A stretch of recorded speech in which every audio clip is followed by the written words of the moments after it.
अस्सलामुअलैकुम वरहमतुल्लाहि वबरकातुहू।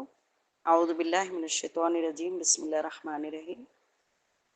हकीकत यह है कि जिसे अल्लाह गुमराह कर दे उसे कोई हिदायत देने वाला नहीं, और जिसे अल्लाह हिदायत दे उसे कोई गुमराह करने वाला नहीं।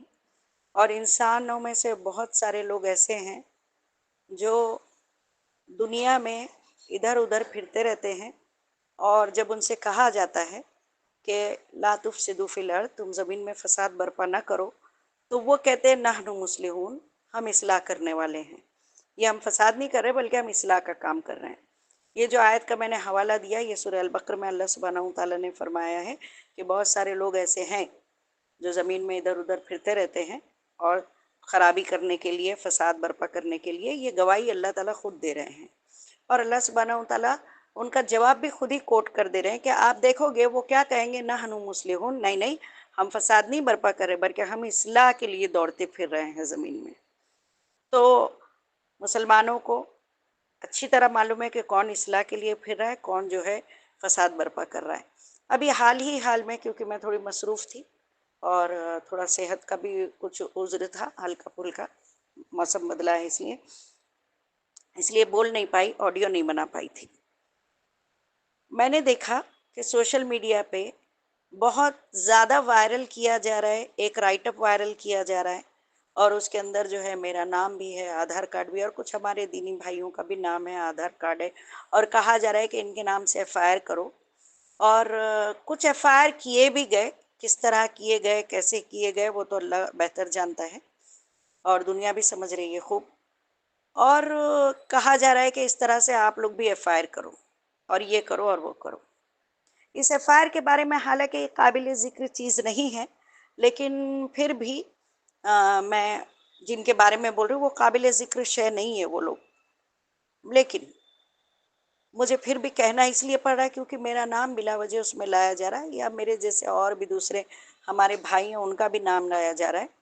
तो मैं आपको एक बात बता दूं कि जो भी एफआईआर की जा रही है, पिछले 8 से 10 सालों में एफआईआर करवा करवा के क्या कर लिया गया है, कौन सा जो है मार्का सर कर लिया गया है, और कौन सा लोगों का भला कर दिया गया है।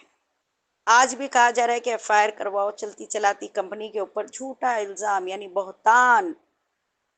बहतान का माने हमारे मुसलमान अच्छी तरह जानते हैं, क्योंकि हम वो कौम है, नहनु कौमुन इज़्ज़ल्लाहु बिल इस्लाम, हम वो कौम है जिसको अल्लाह ने इस्लाम से इज़्ज़त बख्शी है। तो हमको पता है कि किसी पर बहतान लगाना यानी अपने मरे हुए भाई का गोश्त खाना, ये तो गीबत हो गई, और बहतान उससे भी बड़ा अजीम गुनाह है। ये जो बहतान लगाया जा रहा है, हीरा ग्रुप पे भी लगाया जा रहा है, और अब तो हद हो गई है कि आपने अगर किसी की दुश्मनी पकड़ी और कहा 50,000 का स्कैम है, तो वो 50,000 का स्कैम आप जाओ कोर्ट में, ट्रायल में उसको साबित करो, ना कि यहाँ पर सोशल मीडिया पे और भी बेचारे और मासूम लोगों का नाम लेके उसके अंदर डाला जा रहा है। ये कहाँ की मतलब इस्लाह की जा रही है? जितने लोगों का नाम उसमें डाला जा रहा है, उन लोगों को ये बात अच्छी तरह मालूम है कि हमको हमारे रब के नज़दीक हमको क्यों यहाँ पे टारगेट किया जा रहा है, कि हक का साथ देने के लिए, हक की बात कहने के लिए। अगर मैंने कहा कि आप एक कॉन्ट्रैक्ट किए थे हीरा ग्रुप के साथ, हीरा ग्रुप ने आपको कोई धोखा नहीं दिया, एफआईआर में क्या लिखा गया है, आप एफआईआर के अल्फाज पढ़ें, उसमें साफ एक आदमी लिख के हलफिया कह रहा है कि मुझे कहा गया था 30 से 40% या फला फला परसेंट ना मुझे रिटर्न आएगा, हर हाल में मुझे जो है नफ़ा दिया जाएगा, और मुझे इस तरह बोल के बेवकूफ़ बनाया गया और मुझसे पैसा लिया गया, जबकि हकीकत इससे बरक्स है। वो अच्छी तरह जानते थे हम लोग सब कि हमने एक कॉन्ट्रैक्ट किया हीरा के साथ, हमने नफ़े और नुकसान का कॉन्ट्रैक्ट किया, और हम जो है नफ़ा होगा तो ज़मीन और आसमान भर के अल्लाह ताला हमको नफ़ा दे सकते हैं, और वो कादिर है इस बात में। और अगर नुकसान होगा तो वो हमारे नुकसान को कर दे के हमको आजमाने पे कादिर हैं, और देर सवेर भी हो सकती थी, कुछ हालात भी आ सकते थे, कुछ मार्केट कंडीशन हो सकता था, हुकूमत का कोई दबाव हो सकता था, कोई भी वजह से हमसे हमारा नफ़ा या नुकसान रुक भी सकता था। हमको अच्छी तरह मालूम है, क्योंकि हर मुसलमान जानता है सूद फ्री का मतलब क्या है। तो जो भी लोग वहाँ जाके लिख के दे रहे हैं, वो झूठ लिख के दे रहे हैं, हलफिया कह रहे हैं, वो जाके आईओ को गुमराह कर रहे हैं। वहां जाके ना आप सर्टिफिकेट दिखाते हो, वहां जाके ना आप एग्रीमेंट की कॉपी दिखाते हो, ना आप टीसीएन फॉर्म जो आपका एग्रीमेंट था वो नहीं बताते आप, उसके ऊपर टर्म्स एंड कंडीशंस आप नहीं बताते हो। वहां जाके एक बंदा हलफिया झूठ लिखता है, और झूठ हद दर्जे का झूठ ये कि फला इंचार्ज और फला लीगल टीम और फला लीगल टीम जो है उन्होंने हमारे साथ ये किया वो किया। उक़्सुम बिल्ला, ये बता दे कभी कि तुम्हारे पास कोई सबूत है कि इस तरह किया गया? तुम्हारे पास कोई सबूत है कि तुम जो है कौन से वक्त पे कहाँ पे किस इंसान से मिले थे और वो आपके साथ जो है बदतमीजी किया? नहीं है आपके पास सबूत। आप बगैर सबूत के जाके पुलिस स्टेशन में आईओ को गुमराह करके मिसगाइड करके आप एफआईआर तो करवा सकते हो, कुछ पावर लगा के कुछ कहीं से फोन वोन करवा के एफआईआर तो करवा सकते हो। लेकिन याद रखो कि जिस दिन हक सामने आएगा उस दिन आपका क्या बनेगा? आज जो कानून आपके लिए है वो कानून, हम भी यहाँ के ही नागरिक हैं, हम भी सिटीजन ऑफ इंडिया है, जो कानून आपके लिए है तो कानून हमारे लिए भी है। कानून किसी एक की मीरास नहीं है कि उसके लिए काम करेगा। हिंद का कानून हर मुसलमान, हर हिंदू, हर मजहब के लोग, लड़की हो, आदमी हो, औरत हो, बच्चा हो, सबके लिए है। आज आप झूठी गवाही दोगे, झूठा एफआईआर करोगे तो याद रखो कि कल को आपके ऊपर भी प्राविधान है, बीएनएस में बहुत सख्त प्राविधान है, अगर आपके ऊपर भी एक्शन हो सकता है ना। क्या बनेगा उस वक्त जब आप एक इंसान पे झूठा इल्जाम लगाओगे, उसके कोई प्रूफ नहीं दोगे, 5-7 लोगों का नाम उसमें डाल लोगे, और उसके बाद में एक चीज जब सुप्रीम कोर्ट से हिदायतें आ गई, जब ट्रायल कोर्ट में उसका ट्रायल चल रहा है, उसके बाद तुम वापस से एफआईआर करवा रहे हो, और जबकि आप एसएफआईओ में भी हो, जबकि आप जो है कहीं ना कहीं चार्जशीट में भी हो, फिर आप जाके नए सिरे से एफआईआर करवा रहे हो क्योंकि कोई जो है इंसान, शैतानी सिफत इंसान जो है वो पुकारे लगा रहा है, पिछले 8 साल से 10 साल से पुकारे लगा रहा है कि कंप्लेन करो, ये करो वो करो। वो इंसान के बहकावे में आके आप कर रहे हो, कर गुजरो। लेकिन हकीकत क्या है? जब हकीकत सामने आएगी उस वक्त आपका क्या बनेगा? क्यों ये सब काम कर रहे हो? कानून के साथ खेलना नहीं चाहिए, कानून हमारी सहूलियत के लिए है। कानून को कभी झूठ नहीं बोलना चाहिए, कानून को कभी मिसगाइड नहीं करना चाहिए, क्योंकि कानून की पकड़ बहुत सख्त होती है। आपको अगर इंडिया में रहना है तो यहाँ के कानून को मानना पड़ेगा आपको। ये सबसे ज्यादा कदीम मुल्क है, भारतवर्ष सबसे ज्यादा कदीम मुल्क है, और यहाँ पर कानून है, कानून है, लॉन्गेस्ट रनिंग कॉन्स्टिट्यूशन है यहाँ पर। आप आज बच जाओगे, आप एफआईआर कर लोगे, आप ये कर लोगे, आपके 2 पैसे आप हासिल करने की कोशिश कर रहे हो, आपके पास लीगल तरीका है, ट्रायल के ऊपर जाना है, ट्रायल के ऊपर सारी चीजें सामने आ जाएगी। लेकिन आप उसके बदले में इधर एफआईआर उधर एफआईआर, मासूम लोगों को उसमें जोड़ोगे, आज नहीं तो कल आप तकलीफ में आओगे। बहरहाल आपका संवैधानिक अधिकार है, आप जो है जो करना चाहते हैं वो आपका अपना डिसीजन है। आप जो है रैशनल हो, एडल्ट हो, सिटीजन ऑफ इंडिया हो, लेकिन kindly check with some legal person कि इसके प्रोज एंड कॉन्स क्या है। कहीं ऐसा ना हो कि उल्टा हमारे ही ऊपर मुसीबत पड़ जाए, क्योंकि आपका संवैधानिक अधिकार है तो मेरा भी संवैधानिक अधिकार है। आज नहीं तो कल मुझे भी संविधान संरक्षण देगा। नागरिक संरक्षण सारों का अधिकार है। आप मुझ पे झूठी एफआईआर करोगे, हो सकता है कि कल मैं भी आप पे एफआईआर करूं कि आप मेरे ऊपर झूठी एफआईआर कैसे की हो। ये और बात है कि मैं अपने मामले हमेशा अल्लाह के सुपुर्द कर देती हूँ। ज्यादातर मेरी कोशिश रहती है कि मैं दुनिया में उलझू ना। मैं एक स्टाफ हूँ, मेरा काम है लीगली जो भी हेल्प हो सकती है वो करना। कंपनी के अंदर मैं भी एक मेंबर हूँ, मेंबर की हैसियत से, मेंबर की कैपेसिटी से मैं चाहती हूँ कि ये कंपनी वापस आए, क्योंकि मैंने कभी भी कोई बुराई इस कंपनी में नहीं देखी। कानूनी मसले मसाइल है, वो आज नहीं तो कल ट्रायल कोर्ट में तय हो जाएंगे। हाँ, अगर ट्रायल कोर्ट में किसी भी कोर्ट से अगर कोई ऐसी बात आती है कि हाँ भाई ये मामला है, तब तो कोई बात समझ में आती है।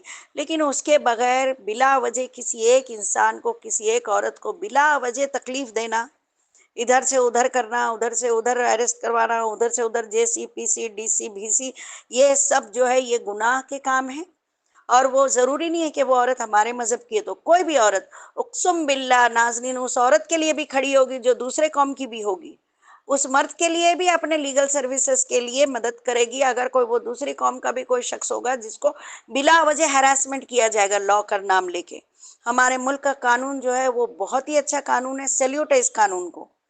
और उसके लिए हम जिसकी जितनी भी लीगल मदद होगी वो हम करेंगे। हम अपने ताकत से, अपने कलम से हम उसकी मदद करेंगे, कलम की ताकत से, लेकिन लीगल के दायरे में रह के करेंगे। लेकिन उसकी वजह से कोई अगर हमको हरास करेगा, हमारे ऊपर बिला वजह के फायर करेगा और लोगों को उकसाएगा फायर करने के लिए, तो उसको यहाँ अल्लाह के सामने तो जरूर हम माफ कर देंगे, लेकिन दुनिया में पकड़ेंगे उसको, जरूर पकड़ेंगे। अल्लाह के सामने तो मैं हर एक को माफ कर देती हूँ, क्योंकि मैं नहीं चाहती कि मेरे जन्नत के में जाने में कब मुझे देर लगे। मैं मेरा हिसाब हल्का रखती हूँ, लोगों से मैं ऊपर नहीं मैं सब करती हूँ। लेकिन अगर दुनिया में मुझे इस तरह परेशान किया जाएगा तो फिर एक्शन लूंगी मैं। Don't under estimate me, action लूंगी मैं। इसलिए जो भी मेंबर है बहुत सोचे समझे, लोगों के वसवसे में ना आए, लोगों की फालतू बातों में ना आए, ये लोगों के झांसे में ना आए जो कहते हैं हम तुम्हारी इस्लाह करेंगे। आखिरी एक छोटी सी बात पे मैं अपनी बात खत्म करूंगी इंशाल्लाह। और वो छोटी सी बात ये है कि जब सैयदना आदम अलैहिस्सलाम को जन्नत में इब्लीस बहकाने के लिए आया, तो सैयदना आदम अलैहिस्सलाम अच्छी तरह जानते थे कि ये जो है अदुव्वुम मुबीन है, खुला हुआ दुश्मन है, बता दिया गया था। लेकिन सैयदना आदम अलैहिस्सलाम को, क्योंकि वो मासूम, सीधे साधे, पाक साफ दिल के, उनको जो है इब्लीस मलूम ने ये बोल के समझाया कि मैं तुम्हारा खैर ख्वाह हूँ और मैं तुम्हारे लिए अच्छा करता हूँ, अच्छा करना चाहता हूँ। इसलिए आदम अलैहिस्सलाम जो है वो उसकी बातों में आ गए और उनसे गलती सरजद हो गई।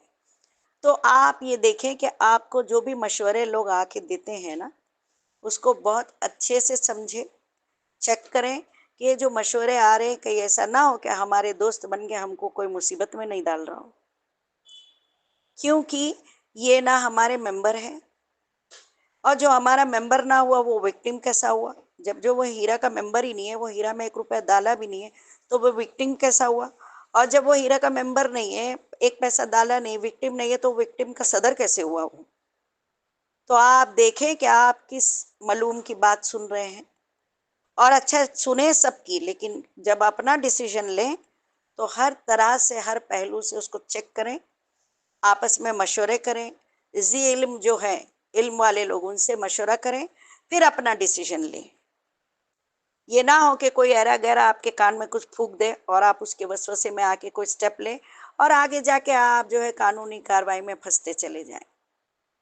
तो बहरहाल खुश रहें, शादाब रहें, आदाब रहें और अपना ख्याल रखें और दुआ करें कि जल्द से जल्द हीरा ग्रुप का ये मामला हल हो जाए और जो मुस्तहिक लोग हैं, जो मुस्तहिक नहीं, जो हकदार लोग हैं, उनको उनका हक ज़रूर पहुंच के रहे इंशाअल्लाह बिज़निल्लाह। और मुझे दुनिया से उम्मीद नहीं है, मैं आपको बता दूं, मैं हीरा में जो हीरा के हेल्प करने के लिए जो लीगल हेल्प है, जो कुछ भी है, लिखा पढ़ी, एडमिनिस्ट्रेशन, जो भी हेल्प है, लीगल हेल्प है, वो मैं इसलिए भी करने आई हूँ क्योंकि मैं खुद मेंबर हूँ और मैं हर मेंबर के दिल का गम समझ सकती हूँ।